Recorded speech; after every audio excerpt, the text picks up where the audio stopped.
शामी साहब 3 मुकदमात और इन 3 मुकदमात में कुल 283 जो है वो मुल्ज़िमान थे। 284 होते लेकिन एक का इंतकाल हो गया था दौरान ट्रायल ही। तो उनमें से 196 जो हैं उनको सज़ाएं सुना दी गई, 87 बरी हुए। बरी होने वालों में फवाद चौधरी साहब जो हैं वो भी शामिल हैं। लेकिन जिनको सज़ाएँ मिली हैं, ज़ैन कुरैशी भी शामिल है बिल्कुल।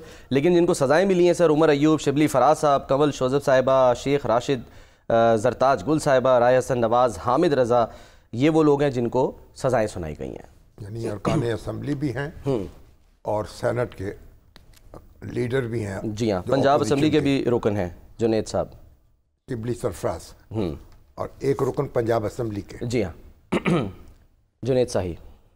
बहरहाल अब पाकिस्तान की तारीख में किसी एजिटेशन पर या मुजाहरे पर किसी को इस तरह सजाएं नहीं मिली। अच्छा, बड़े बड़े एजिटेशन हुए हैं, अमलाक को नुकसान पहुंचाया गया है, लोग जानों से गए हैं।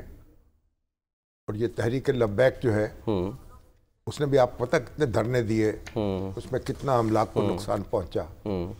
लेकिन जितने भी धरने दिए गए, जितने भी मुजाहरे किए गए, हमारी रियासत ने उनको संजीदगी से नहीं लिया।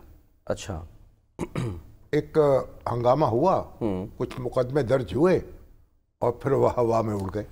अच्छा,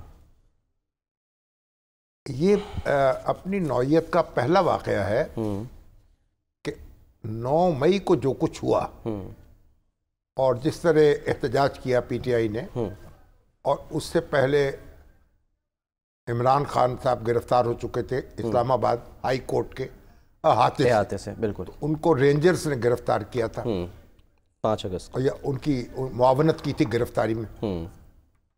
उस पर फिर एक मुल्क भर में हंगामे हो गए और तनसीबात पर हमले हुए, दिफाई तनसीबात पर भी, हसास इदारे पर सर ये हमला हुआ। ये जो थाना सिविल लाइंस का मुकदमा नंबर 832 है फैसलाबाद का, ये वही है जो हसास इदारे पे हमला हुआ। एक हसास इदारे के दफ्तर पर भी हमला है फैसलाबाद में। जी हाँ।